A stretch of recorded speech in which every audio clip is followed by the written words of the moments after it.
ब्रजवासियों ने, गोपियों ने जब बहुत कहा, कृष्ण कन्हैया ने कहा जाने दो, बहुत जल्दी मैं लौट करके चला आऊंगा।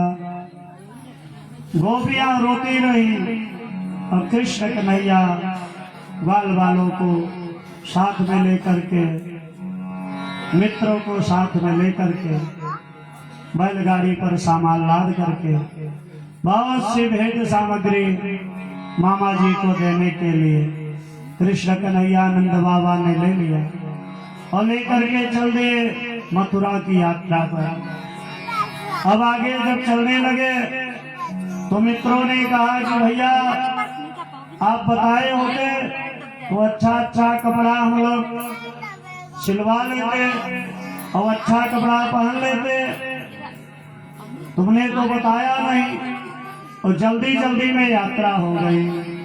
कृष्ण कन्हैया ने कहा चिंता मत करो, रास्ते में ही कपड़े की व्यवस्था हो जाएगी। मथुरा में प्रवेश किया। परमात्मा ने एक धोबी, कंस का धोबी था, बहुत सा कपड़ा लेकर के जा रहा था। कृष्ण कन्हैया के मित्रों ने कहा कि भैया राम राम, राधे राधे। उसने कहा बड़ा राधे राधे करने आए हो, जाओगे तो मामा जो काम करेंगे वो कहा हम ही को न करना पड़े। बगल में कृष्ण कन्हैया थे। मित्रों ने कहा भैया पूतना वाला हाथी से भी दिखा दो। भगवान ने एक तमाचा मारा और उसका सर कट करके जमीन पर गिर पड़ा। तो धोबी का भगवान ने कल्याण किया। और जितने कपड़े थे मित्रों से कहा जिसके नाप का जो हो सब पहन लो लेकर के। सारे मित्र बढ़िया नया नया कपड़ा पहन ले। भगवान ने मानो समझाया कि किससे कैसे बात किया जाता है, समझ करके बात करना चाहिए। मित्रों ने अच्छे अच्छे कपड़े देखा, सब ने पहन लिया, लेकिन किसी के नाप का कपड़ा नहीं था। सब सड़क से जा रहे हैं तो पूरा सड़क की सफाई, बिना सफाई के सफाई हो रही है। और मित्रों ने कहा भैया एक कपड़ा तो फ्री में सड़क भी साफ हो रहा है, ऐसा कपड़ा हम लोगों ने पहन लिया। नाप का थोड़ा हो जाता तो बड़ा अच्छा होता। आगे भगवान गए तो एक दर्जी मिला और दर्जी ने देखा कि भैया ये नया फैशन कब से चल गया, सड़क सफाई वाला, इतना लंबा चौड़ा कपड़ा। दर्जी चौड़ों में गिर पड़ा कन्हैया के कि प्रभु अभी ये वाला फैशन मत चलाओ, कि कलयुग में चलेगा, अभी रहने दो। चौड़ों में गिर पड़ा। पहले लोग फटा पहन के जाते थे, कोई फटा पहनता था तो लोग कहते थे फटा पहन के आया है। तो आज फटा पहन के विवाह करने जा रहे हैं और नाम क्या है, डैमेज जींस। सोचिए जो नाम से भी पता है कि डैमेज है और उसको ज्यादा पैसा दे के खरीद रहे हैं। हाय रे बुद्धि, ऐसे दुर्बुद्धि प्राणी। डैमेज चीज को ज्यादा पैसा दे करके और फटा सामान पहन के पूजा पाठ में आप बैठ नहीं सकते, मना है। फटा नहीं पहन के बैठना है। फटा पहन के लोग शादी विवाह ऐसे जगह, और नाम भी है डैमेज, इसके बाद भी डैमेज के नाम पर कूद रहे हैं। माने सीधा क्या कहा जाए। बोले भक्त वत्सल भगवान की। अब दर्जी ने सभी मित्रों के कपड़ों को लिया, लेकर के सभी के नाप का बढ़िया सिल करके दे दिया। भगवान ने दर्जी को बहुत सारा आशीर्वाद दिया। आज दर्जी खूब फल फूल रहे हैं। भगवान ने बड़ा आशीर्वाद दिया, दर्जी बड़ा प्रसन्न हुआ। मित्रों ने कहा भैया कपड़ा तो बढ़िया हो गया, अब थोड़ा सा माला वाला अगर पहन लेते तो और अच्छा हो जाता। तब भगवान ने कहा चिंता मत करो, उसकी भी व्यवस्था करते हैं। कुछ दूर और चले परमात्मा, तो सुदामा नाम का माली मिला। चरणों में गिर पड़ा कि प्रभु मुझे भी सेवा करने का अवसर दे दो। भगवान ने कहा क्या चाहते हो? कहा बड़ा सुंदर सुंदर माला बनाए हैं, मेरी इच्छा है सभी को पहना देते तो बड़ा अच्छा होता। भगवान ने कहा ये ईश्वर आवत की कठिनाई, बड़ी कठिनाई से अवसर मिलता है, अवसर मिला है तो पहना लो। तुरंत सभी मित्रों के परमात्मा के गले में सुंदर सुंदर माला पहना दिया, चरणों में प्रणाम किया। भगवान ने बहुत सा आशीर्वाद माली को दिया और माली आज खूब फल फूल रहे हैं। बोले भक्त वत्सल भगवान की। मित्रों ने कहा भैया कपड़े की व्यवस्था भी हो गई, माला भी हो गया, अब हम लोग मथुरा वृंदावन वाले थापक थौगा चंदन लगा रहे हैं, तब तो बढ़िया लगेगा। और बिना चंदन के माथा सून ये अच्छा नहीं है, थोड़ा चंदन पटिका लगा रहे हैं तो अच्छा हो। भगवान कुछ आगे बढ़े तो एक कुबड़ी दिखाई दी जो 3 जगह से टेढ़ी है, नाम है कुब्जा। उसको देखा भगवान ने, कहा रे सुंदरी कहाँ जा रही हो? उसने देखा कि आज तक दुनिया में इतना समय बीता, किसी ने मुझे सुंदरी नहीं बुलाया, सब कुबड़ी कुब्जा क्या क्या कहते हैं, एक कौन ऐसा है जो कह रहा है सुंदरी? भगवान की तरफ देखा और गई, चरणों में प्रणाम किया। पूछा भगवान ने कौन हो? उसने कहा मैं त्रिभंगा हूँ, त्रिवक्रा, मुझे लोग कुब्जा के नाम से जानते हैं, 3 जगह से टेढ़ी हूँ और मेरे हाथ का घिसा हुआ चंदन कंस महाराज लगाते हैं, मैं उन्हीं के लिए चंदन लेके जा रही हूँ। भगवान ने कहा कि मुझे नहीं लगा दोगी? उसने कहा मेरे अहो भाग्य। भगवान के मस्तक पर चंदन लगाया, सारे मित्रों के मस्तक पर लगाया और भगवान ने एक पैर से उसके पैरों को दाबा और एक हाथ उसकी जो है कमर के पास लगाया और दूसरा हाथ ठोड़ी पर लगाया और लगा करके जो धक्का दिया। भगवान की कुब्जा ने निवेदन किया कि प्रभु हमारे घर पहले चलिए। भगवान ने कहा कि अभी नहीं, अभी दूसरे काम के लिए आए हैं, इसलिए पहले उस काम को हम कर लेते हैं। अब कुब्जा से कहा कि मैं लौट करके अपने काम से जब खाली होऊंगा तब जो है आपका भी आकर के घर दर्शन करेंगे। जितने भी वड़ी का है मथुरा के रास्ते से पुष्पों की वर्षा भगवान के ऊपर कर रहे हैं। बनिया लोग देख रहे हैं कि राजा बदलने वाला है, तो पहले से नया राजा जो आ रहा है उसको मिला लीजिए, स्वागत करिए।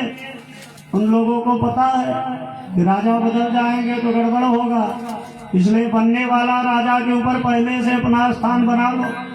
बुद्धिमान वही व्यक्ति है। अब पुष्पों की वर्षा बड़िकों ने किया। भगवान धीरे धीरे कंस की यज्ञशाला की तरफ बढ़ने लगे। रास्ते में एक कुबलिया पेड़ हाथी खड़ा हुआ था। भगवान ने कहा कि मुझे रास्ता दो, तो जो हाथी का सेवक था उसने रास्ता देने की अपेक्षा हाथी को धक्का दे दिया और हाथी जो है कन्हैया और बलराम की तरफ मारने के लिए छूट पड़ा। तो कृष्ण और बलराम दोनों ने हाथी का उद्धार किया और उसका जो सींग था, जिसे दांत कहते हैं, दांतों को उखाड़ लिया और कुबलिया पेड़ हाथी का जो है कल्याण किया। बोलिए भक्तवत्सल भगवान की।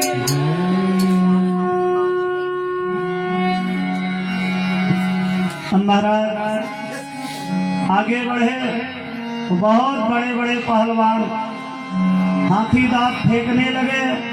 बलराम जी ने कहा देखो भैया आगे इसी का काम है।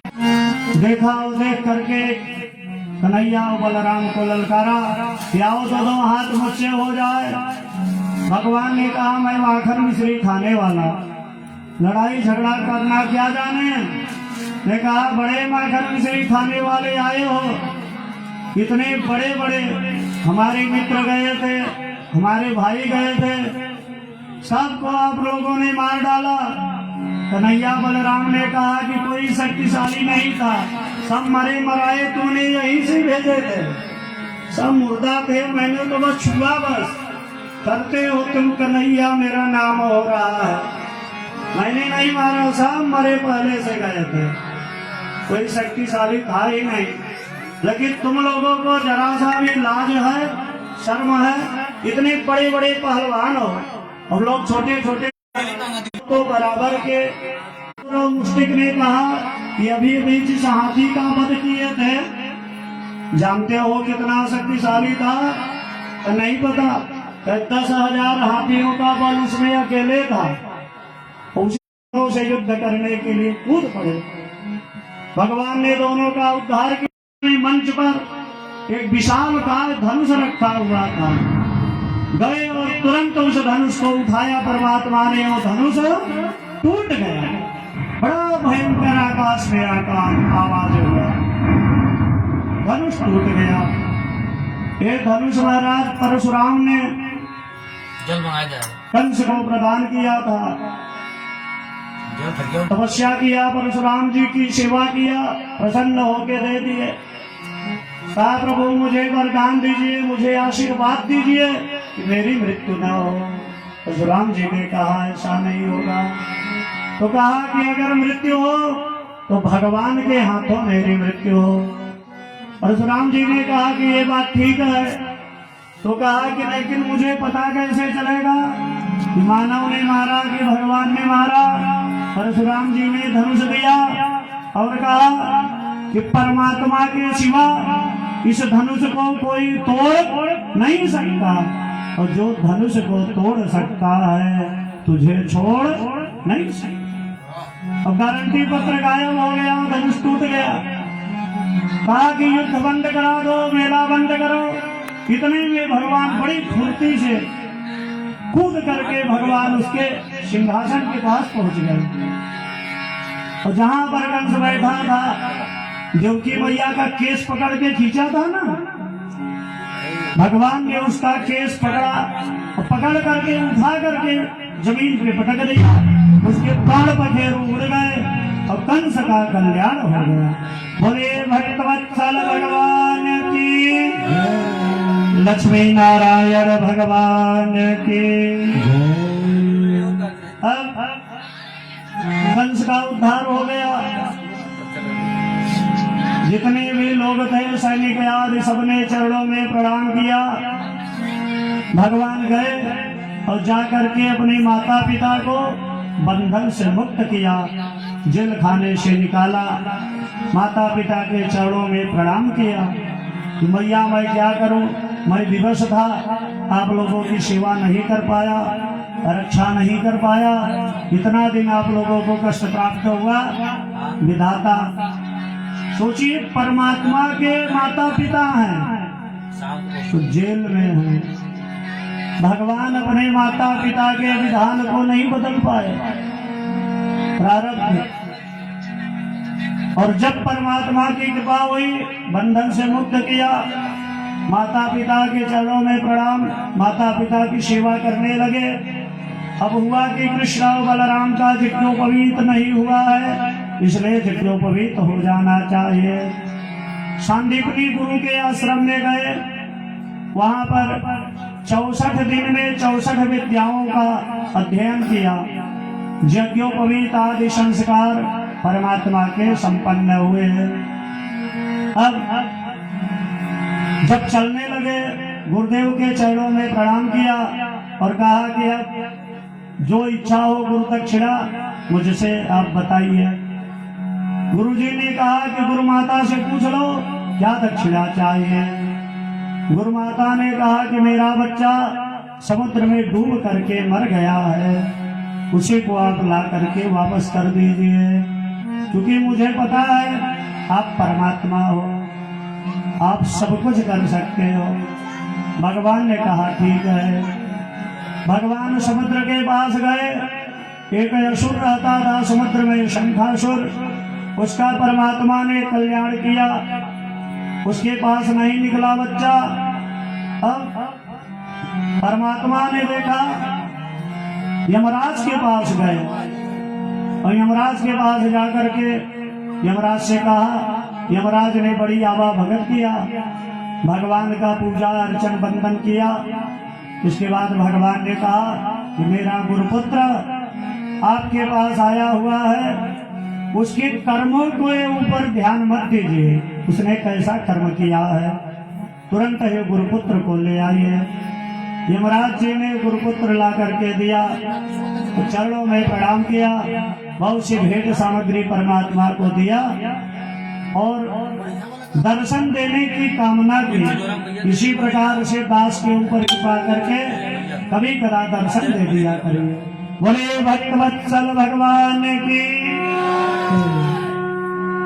एक दिन भगवान बैठे हुए थे, भगवान के परम मित्र हैं उद्धव जी। उद्धव जी से कहा कि उद्धव, मुझे गोप ग्वालों की, गोपियों की बड़ी याद आती है। उद्धव ने कहा क्यों न हीरो की कन्याओं की, जो कभी साफ सफाई से नहीं रहती थी, गायों आदि की सेवा करती थी।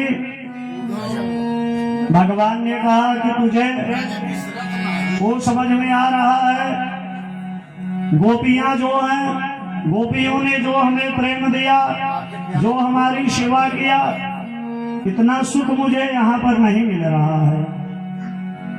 उद्धव ने कहा ना ना प्रभु, ऐसी बात नहीं है। तो भगवान ने कहा कि उद्धव जाकर के गोपियों से थोड़ा मिल आते तो अच्छा होता।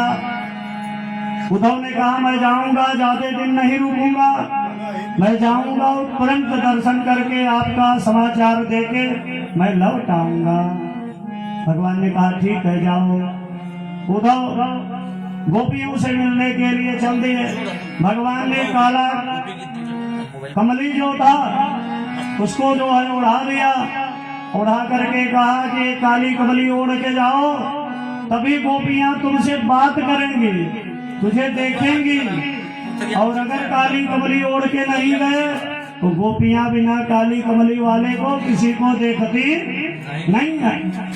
इसलिए अपना काला जो पट्टा था उसको जो है उड़ाया और उड़ा करके जो है उद्धव को कहा कि अब जाओ। उद्धव काली कमली ओढ़ करके चल दिए। आइए, जब से उद्धव यात्रा कर रहे हैं तब से थोड़ा सा हम लोग भी उद्धव के साथ गोपियों के पास पहुंचे। काली कमली वाला मेरा यार है, काली कमली वाला मेरा यार है, मेरे मन का मोहन तो दिलदार है। काली कमली वाला मेरा यार है, काली कमली वाला मेरा यार है, मेरे मन का मोहन तो दिलदार है।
कौन कौन दीवाना है मेरे मोहन का, एक बार दोनों हाथ बाबा के चरणों में समर्पित करेंगे तालियों के साथ। ओ मनमोहन में तेरा दीवाना, गाँव में बस यही तराना, गाँव में बस यही तराना, गाँव में बस यही तराना। श्याम सलोने, अरे श्याम सलोने तू मेरा जवार है, श्याम सलोने तू मेरा जवार है। मेरे मन का मोहन तो दिलदार है, ओ काली कमली वाला मेरा यार है, अरे काली कमली वाला मेरा यार है। मेरे मन का मोहन तो दिलदार है, तू मेरा यार है, मेरा दिलदार है, तू मेरा यार है, मेरा दिलदार है। ओए ओए ओए काली कमली वाला मेरा यार है, तू मेरे मन का मोहन तो दिलदार है।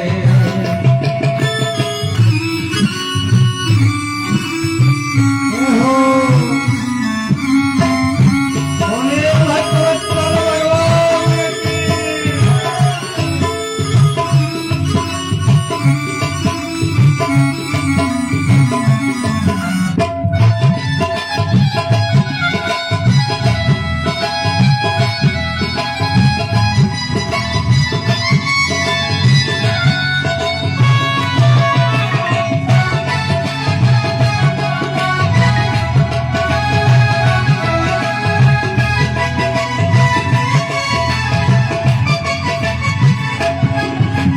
तू मेरा मैं तेरा प्यारे, ये जीवन अब तेरे सहारे, ये जीवन अब तेरे सहारे, ये जीवन अब तेरे सहारे।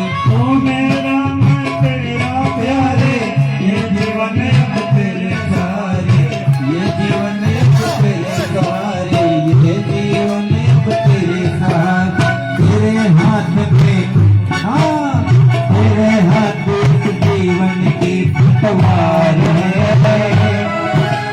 तेरे हाथ इस जीवन की पतवार है। मेरे मन का मोहन तो दिलदार है, काले कपड़े वाला मेरा यार है, काले कपड़े वाला मेरा यार है। मेरे मन का मोहन तो दिलदार है, काले कमले वाला मेरा यार है। मेरे मन का मोहन तो दिलदार है, तू मेरा यार है, मेरा दिलदार है, तू मेरा यार है, मेरा दिलदार है। काले कमले वाला मेरा यार है, अरे काले कमले वाला मेरा यार है।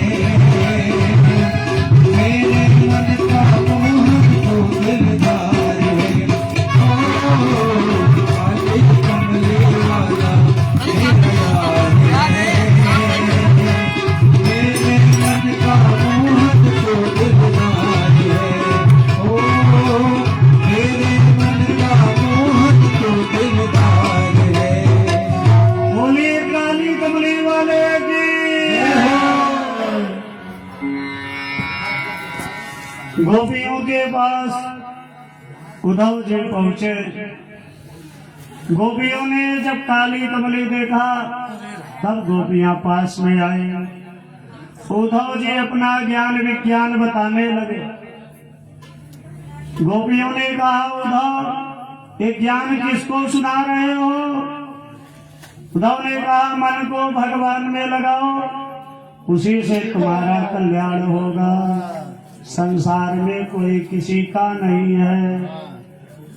जो जितना जिसको प्यार देता है वो सबसे ज्यादा उसे रुलाता है। जिससे आप ज्यादा प्यार करोगे वही सबसे ज्यादा आपको रुलाएगा। ये संसार का सत्य है। और कोई आपको न दुख दे सकता है और न कोई सुख दे सकता है।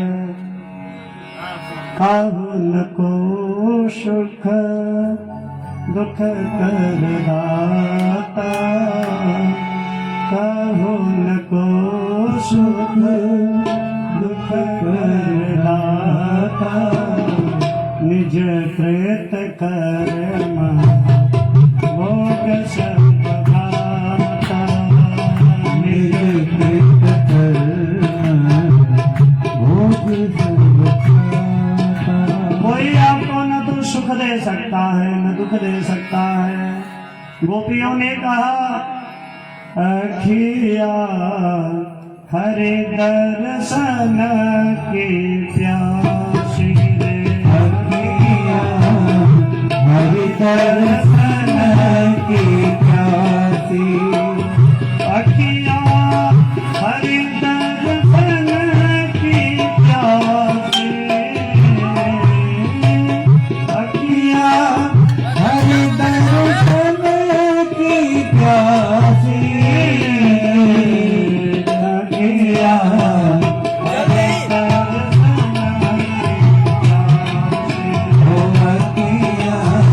हरि दर्शन की प्यासी, मन न भये दस देश, मन न भये दस देश। ये मन कोई 10-20 नहीं है कि एक इधर लगा दो एक उधर लगा दो एक उधर लगा दो तो एक ही है। एक रहो सो गयो श्याम संग, एक रहो सो गयो श्याम संग, एक रहो सो गयो श्याम संग, एक रहो सो गयो श्याम संग, बोला राधे कृष्ण उद्धव, मन न भये दस देश, मन न भये दस देश, मन न भये दस देश। अरे उद्धव मन तो एक ही है, 10-20 कहाँ है? वो तो जो था सब कृष्ण कन्हैया लेके चले गए। अब जो तू कह रहे हो कि परम ब्रह्म परमात्मा की उपासना करो, उनमें मन को लगाओ, कहाँ से लगाए? कुछ बचा ही नहीं है, सब चला गया। ऐसा जब ज्ञान गोपियों का सुना, उद्धव जी से गालियां समझ रहे थे, उद्धव का ज्ञान धरा का धरा रह गया। और कहे थे महाराज गए और लौट के चले आएंगे 6 महीना तक। उद्धव पागल बन के गोपियों के प्यार में घूमते रहे, पागल बन गए उद्धव। और अंत में जब उद्धव जाने लगे तो गोपियों से क्या कहे कि मैं इन गोपियों के चरणों की धूल को मस्तक पर धारण करता हूँ, और मस्तक पर धारण करके पागल बन के उद्धव चले गए और जा करके कृष्ण कन्हैया से उलाहना देने लगे। क्या उलाहना दे रहे हैं? अरे कन्हैया तेरे जैसा कठोर आदमी मैंने दुनिया में कहीं नहीं देखा। कन्हैया ने कहा अरे उद्धव तुझे क्या हो गया? मुझे जो रोग लगा था मैं तो ठीक था, लेकिन मुझसे ज्यादा रोगी तू बन गया। भगवान ने उद्धव को होश दिलाया। वास्तव में परमात्मा तो सब जगह है, दृष्टि देखने की चाहिए। इधर जरासंध को जब पता चला, जरासंध का दामाद था न कंस, जरासंध ने अपनी पुत्रियों का विवाह अस्ति और प्राप्ति का विवाह किया था कंस के साथ। जब उसे पता चला दामाद का संहार हो गया तो 23 अक्षौहिणी सेना लेकर के आक्रमण कर दिया।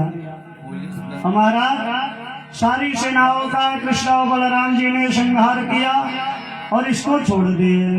ये जाएगा फिर से दुष्टों को इकट्ठा करेगा, इकट्ठा करके फिर लाएगा। बैठे बैठे सभाई अभियान होता रहेगा। महाराज 17 बार 23 अच्छी सेना लेकर के आया और परमात्मा ने 17 बार संहार किया। अब 18वीं बार फिर से सेना सजाने लगा। इधर काल यवन आक्रमण कर दिया भगवान के ऊपर।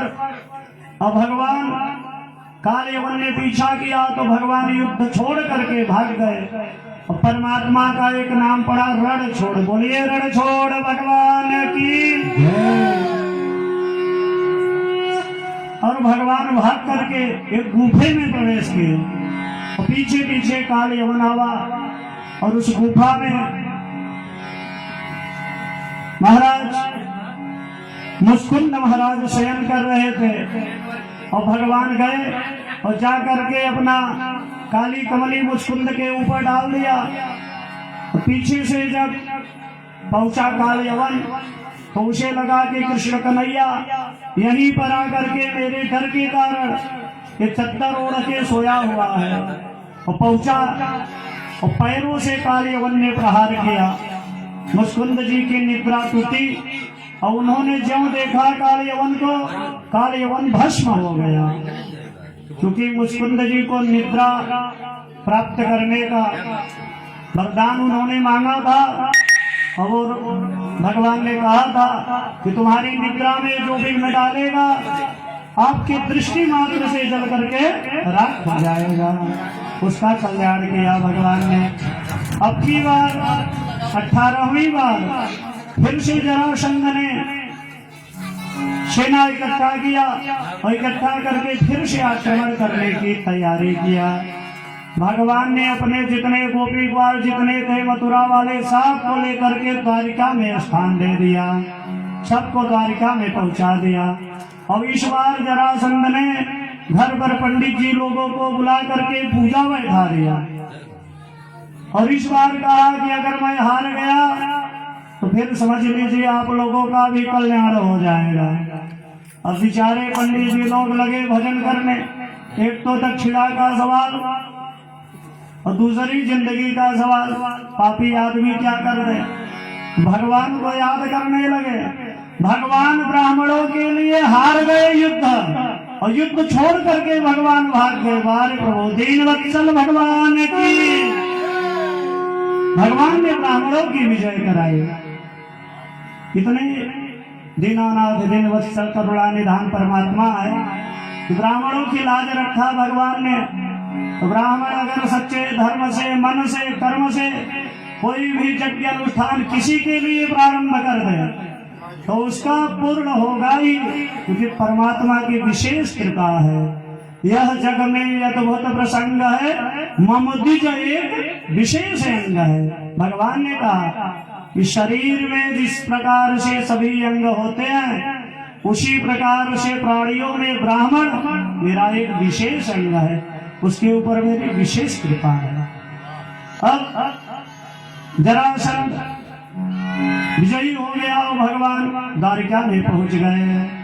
अब इधर धीरे धीरे आगे बलराम जी का विवाह कार्य संपन्न हुआ। अनर्थ देश के एक राजा थे रैवत जी। रैवत जी की कन्या थी रेवती नाम की कन्या। उसके साथ बलराम जी का विवाह बड़े धूमधाम से संपन्न हुआ। बड़े भाई हैं, बड़े अच्छे से विवाह कार्य संपन्न हुआ। और महाराज भीष्मक नरेश हैं, विदर्भ देश के अधिपति राजा भीष्मक। उनकी एक कन्या है, नाम है रुक्मिणी। अब वो भगवान श्री कृष्ण को अपना पति बनाना चाहती है। और इधर उसका भाई है रुक्मी, जो शिशुपाल का सखा है। वो चाहता है कि मैं अपनी बहन का विवाह शिशुपाल के साथ कर दूं, तो शिशुपाल से मैत्री में और प्रगाढ़ता हो जाएगी।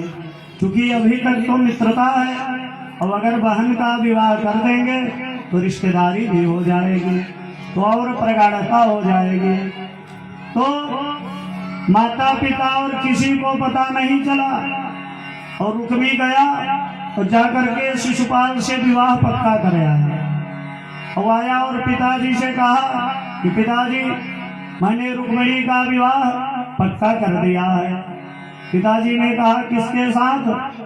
कहा कि ऐसा बात है, चेटी नरेश शिशुपाल है, उन्हीं के साथ बहन का विवाह मैंने पक्का कर लिया है। कहा कि भाई ठीक है, अगर तुमने कर लिया है तो कोई बात नहीं, तैयारी करो। विवाह की तैयारी होने लगी। यह बात जब रुक्मिणी मैया को पता चला तो रुक्मिणी मैया ने भाभी से कहा अपनी कि भाभी जी, मैंने तो मनसा वाचा कर्मणा कृष्ण कन्हैया को ही अपना पति मान लिया है, तो उनके सिवा दूसरे से मैं विवाह नहीं कर सकती। अब भाभी ने कहा कि एक पत्र लिख करके ब्राह्मण देवता को दे दो, और ब्राह्मण देवता पत्र लेकर के चले जाएं और जा करके कृष्ण कन्हैया को दे दे, और कृष्ण कन्हैया आ जाए, उन्हीं के साथ विवाह हो जाएगा। भैया ने बड़े विवाह शिशुपाल के साथ निश्चित किया है, लेकिन पिताजी की आज्ञा और हम सबके सहयोग से कृष्ण कन्हैया के साथ ही विवाह आपका हो जाएगा। अब रुक्मिणी मैया ने बड़ा सुंदर एक पत्र लिखा। श्रुत्वा गुणान् भवन सुंदर श्रीवतामते निर्विश्य कर्ण विवर हरतोंगतापम रूपम दृशाम दृश्यमता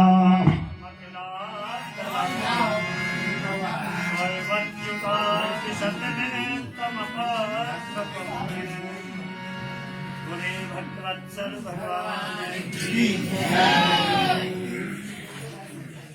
जय श्री कृष्ण।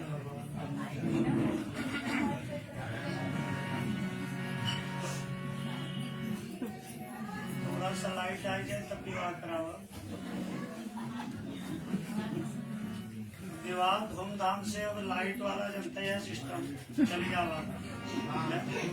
सूर्य भगवान के प्रकाश के लोग जो अनदेखा नहीं देता। याद है ना, ये याद